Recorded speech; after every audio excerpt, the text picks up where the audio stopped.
Hello दोस्तों, आप सभी को हमारे यूट्यूब चैनल अभिनव क्लासेस में मोस्ट वेलकम है दोस्तों। तो दोस्तों ये वीडियो है Bihar police constable practice set number आपका 9 नंबर का है। इससे पहले आपको 8 नंबर का प्रैक्टिस सेट दे चुके हैं। दोस्तों आज का जो वीडियो है, आज के वीडियो काफ़ी खास है क्योंकि बिहार स्पेशल जीके है। इसमें बिहार से रिलेटेड 50 क्वेश्चन आंसर डिस्कस करेंगे, जो कि आपका एग्जाम में अगर बात करेंगे तो 15 से इसमें 18 क्वेश्चन जो है बिहार जीके से पूछा जाता है, जो कि काफ़ी एग्जाम की दृष्टि से काफ़ी इंपॉर्टेंट है।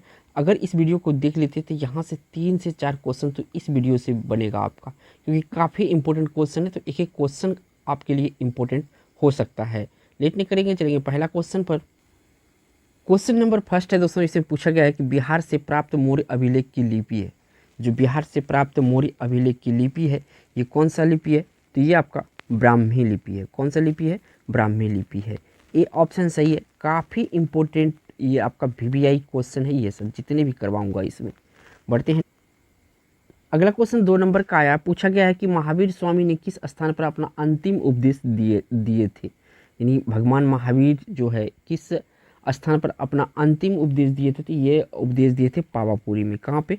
पावापुरी में दिए थे। यानी कि सी ऑप्शन क्वेश्चन का राइट आंसर है।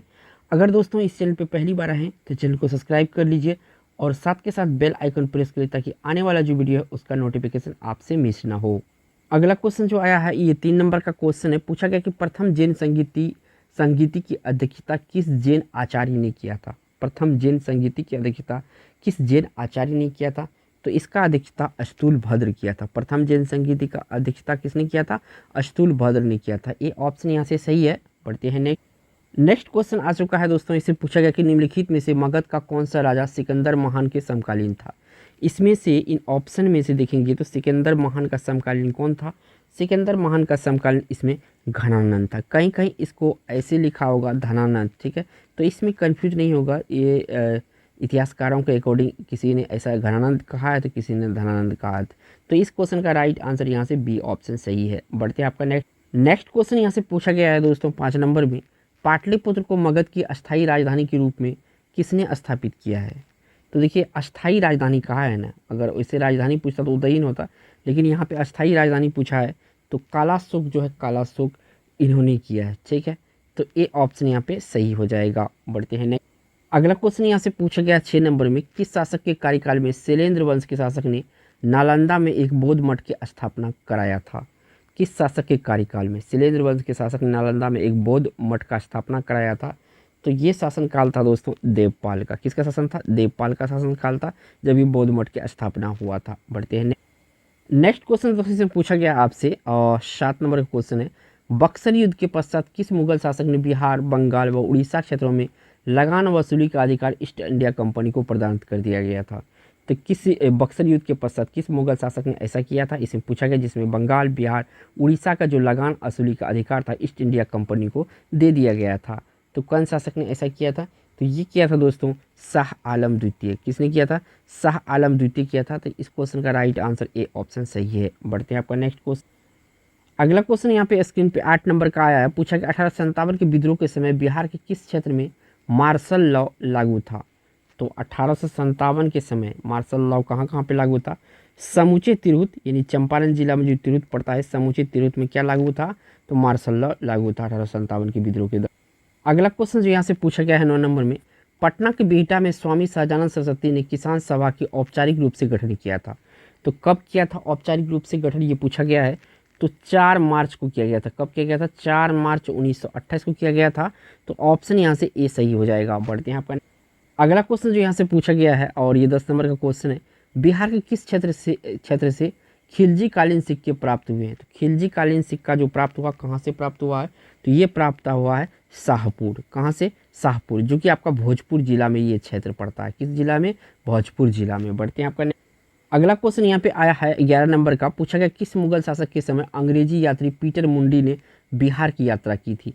पीटर मुंडी बिहार की यात्रा की थी, तभी मुगल शासक कौन था? तो उस समय जो मुगल शासक था शाहजहां था। कौन था? शाहजहां था उस समय मुगल शासन। तो इस क्वेश्चन का बी ऑप्शन करेक्ट है। अगला क्वेश्चन जो इसमें पूछा गया है 12 नंबर में। किस मुगल सम्राट का पुत्र राजकुमार परवेज बिहार का सूबेदार नियुक्त हुआ, जो बिहार का सूबेदार बनने वाला पहला मुगल राजकुमार था? तो ये किस मुगल सम्राट का पुत्र था? राजकुमार जो परवेज था। तो ये परवेज जो था ये था जहांगीर का पुत्र। कौन था? जहांगीर का पुत्र था और पहले सूबेदार के तौर पे बिहार में नियुक्त हुआ था मुगल की तरफ से। बढ़ते हैं नेक्स्ट। अगला क्वेश्चन जो पूछा गया है 13 नंबर में, बिहार के किस सूबेदार द्वारा व्यापार पर कर लगा दिए जाने के कारण ब्रिटिश फैक्ट्री का प्रमुख जॉब चरनौक ने हुगली शहर को लूट लिया था? यानी कि जॉब चरनौक ने हुगली शहर को लूट लिया था। तो ये जो है शाइस्ता खां ने व्यापार कर लगाया था। कौन लगाया था? शाइस्ता खां ने व्यापार कर लगाया था, जिसके विरुद्ध में इन्होंने क्या किया था? चरनौक ने हुगली शहर को लूट लिया था। सी ऑप्शन यहाँ से सही है। बढ़ते हैं आपका अगला क्वेश्चन। यहाँ से पूछा गया है आपसे 14 नंबर में कि अंग्रेजों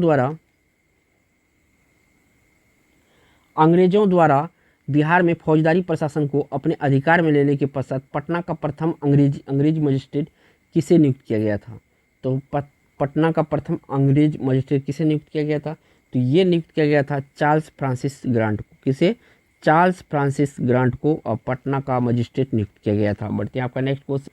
अगला क्वेश्चन जो यहाँ से पूछा गया है 15 नंबर में, 1922 ईस्वी में कांग्रेस के 37वां अधिवेशन का आयोजन बिहार के गया में किया गया था। इस अधिवेशन के अध्यक्ष कौन थे? एक तो याद रखना है जो 1922 में हुआ अधिवेशन हुआ था कांग्रेस का, ये कहाँ पे हुआ था? गया जिले में। ठीक है ना। और ये कौन सा नंबर का अधिवेशन था ये भी याद रखना है, 37वां अधिवेशन।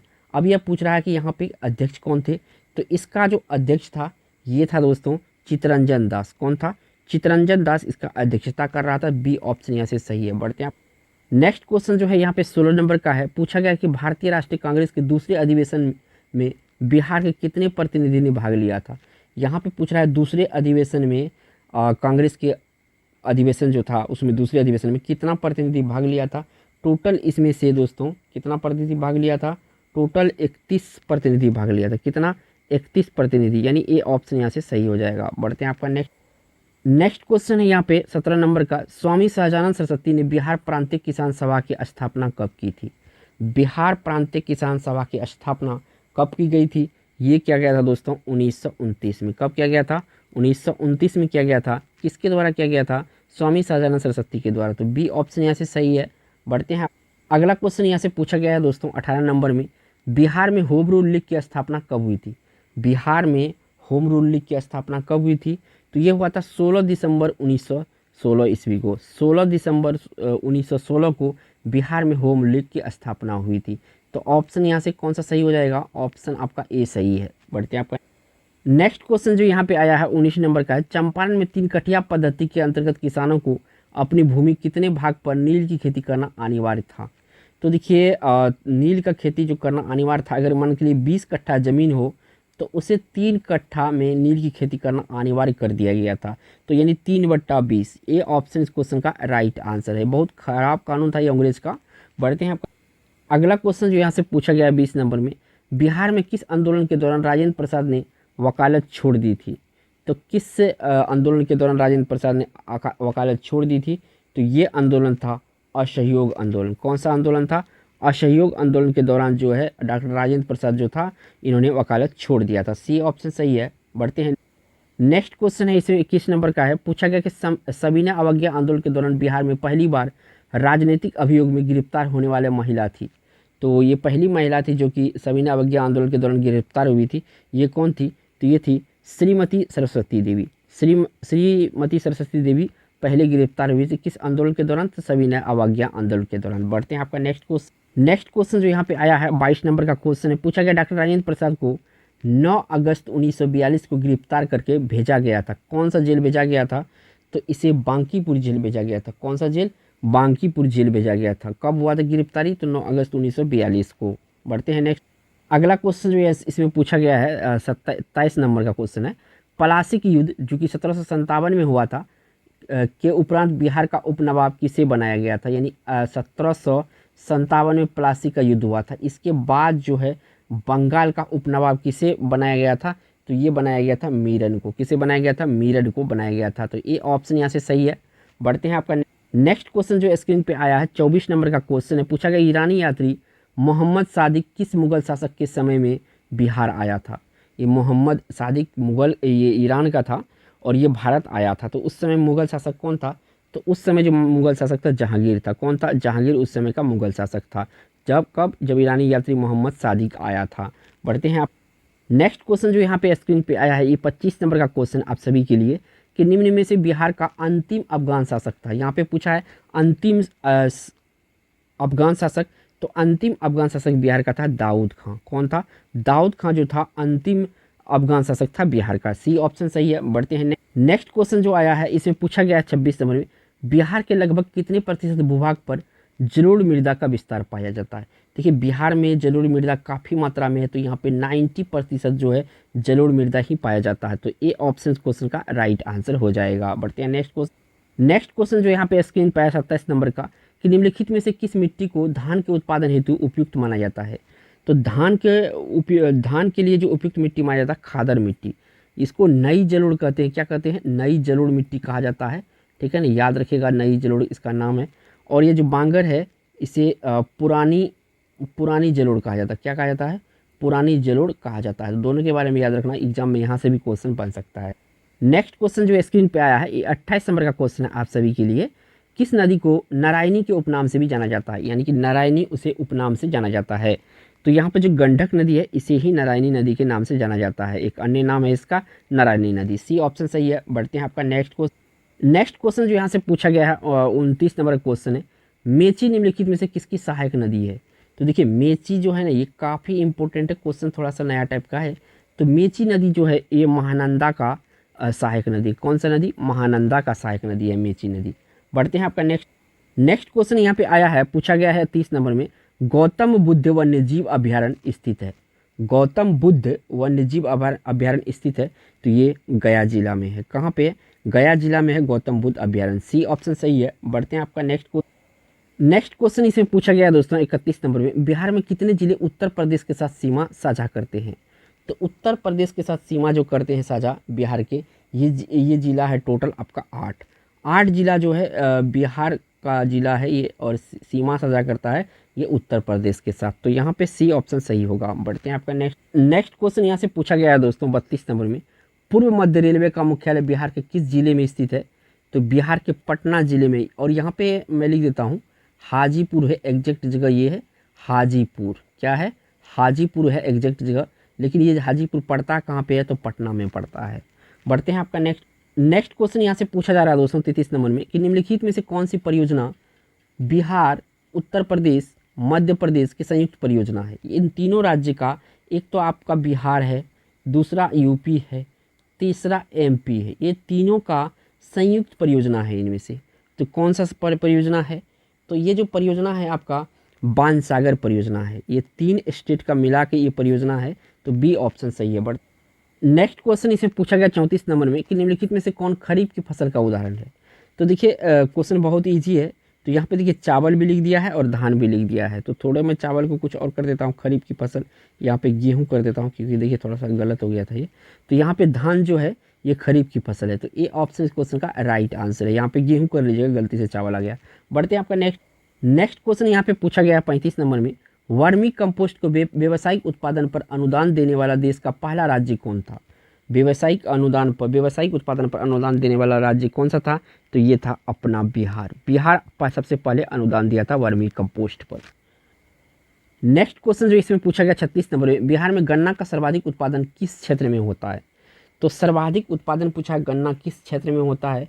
तो ये आपका उत्तर पश्चिमी क्षेत्र जो है, यहाँ पे सबसे ज़्यादा गन्ना बिहार में होता है। तो ये ऑप्शन सही है। बढ़ते आपका नेक्स्ट क्वेश्चन यहाँ से पूछा गया है 37 नंबर में, बिहार में स्थित अभ्यारण्य जैविक उद्यान में से कौन सा सही सम्मिलित नहीं है।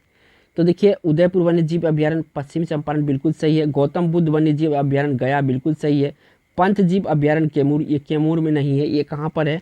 तो ये आपका राजगीर में, कहाँ पे है? राजगीर में है। और राजगीर जिला कौन सा है। तो नालंदा ये जिला है। ठीक है, तो याद रखिएगा जो आपका पंतजीव अभ्यारण्य है ये आपका राजगीर नालंदा में है, और संजय गांधी जैविक उद्यान राष्ट्रीय पटना में है। ये तो बिल्कुल सही है। तो ऑप्शन यहाँ पे सी सही हो जाएगा, जो सही नहीं है वो ये आंसर हो। नेक्स्ट क्वेश्चन इसे पूछा गया दोस्तों आपसे, अच्छा क्वेश्चन है 38 में, दिए गए विकल्प में बिहार के किस उत्पाद को जीआई टैग प्राप्त हो चुका है। देखिए मगही पान, शाही लीची और कतरनी चावल, ये तीनों को 2018 में जीआई टैग मिला था। कब मिला था? 2018 में जीआई टैग। और ये जो आपका मार्चा धान है चूड़ा के लिए काफ़ी इम्पोर्टेंट है। चूड़ा इससे बहुत अच्छा बनाया जाता है, उच्च क्वालिटी का।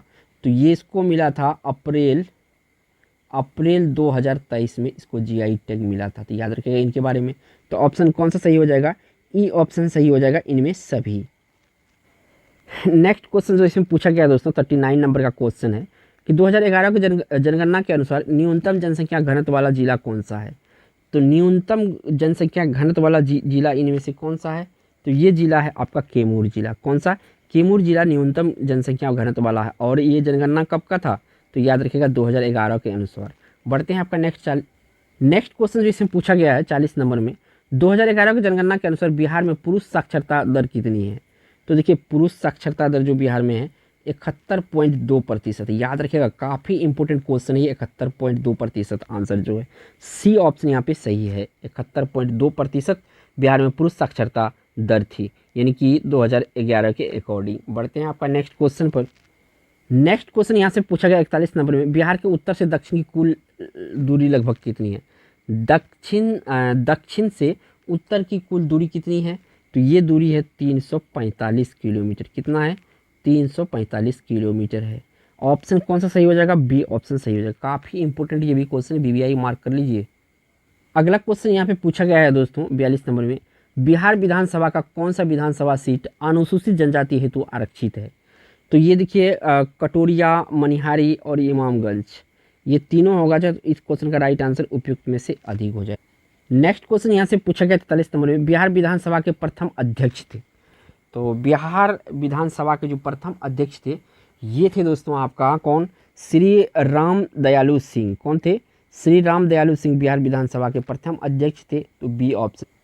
नेक्स्ट क्वेश्चन जो यहाँ पे 44 नंबर में पूछा है, संविधान के किस अनुच्छेद के तहत राज्यपाल अध्यादेश जारी करता है? तो किस अनुच्छेद के तहत राज्यपाल अध्यादेश जारी करता है? तो ये अनुच्छेद जो है आपका अनुच्छेद 213 के अंतर्गत जो अध्यादेश जारी करता है राज्यपाल।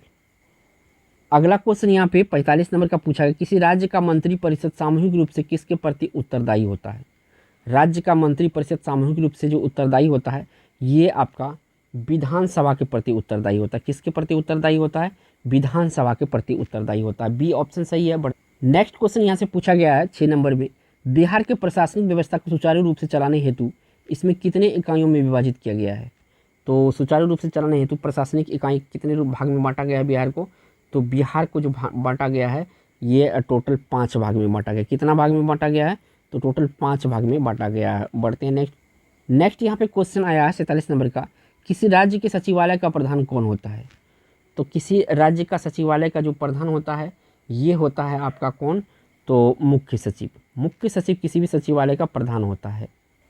अगला क्वेश्चन जो यहाँ पे स्क्रीन पे आया 48 नंबर का, पंचायती राज व्यवस्था के अंतर्गत प्रशासनिक कार्रवाई हेतु गठित जिला परिषद का कार्यकाल होता है। तो गठित जिला परिषद का कार्यकाल 5 वर्ष का होता है। कितना होता है? 5 वर्ष का होता है। तो यहाँ पे बी ऑप्शन सही है। अगला क्वेश्चन यहाँ पे 39 नंबर का पूछा गया, राज्य के मुख्य सूचना आयुक्त की नियुक्ति कौन करता है? राज्य के मुख्य सूचना आयुक्त की नियुक्ति कौन करता है? तो इसका जो नियुक्ति करता है ये करता है राज्यपाल। कौन करता है? राज्यपाल करता है। यहाँ से आपका सी ऑप्शन सही है। बढ़ते हैं इस वीडियो का अगला क्वेश्चन यहाँ से पूछा गया है दोस्तों 50 नंबर में, बिहार के पहले गैर कांग्रेसी मुख्यमंत्री थे। तो बिहार के पहले गैर कांग्रेसी मुख्यमंत्री थे महामाया प्रसाद। कौन थे? महामाया प्रसाद थे। ए ऑप्शन यहाँ से सही है। दोस्तों अगर वीडियो अच्छा लगा तो एक लाइक तो कीजिएगा ही कीजिएगा, और चैनल पे पहली बार हैं तो चैनल को सब्सक्राइब करके बेल आइकन प्रेस कर लिए ताकि आने वाला जो वीडियो है उसका नोटिफिकेशन आपको टाइम टू टाइम मिलता रहे। थैंक्स फॉर वॉचिंग दोस्तों।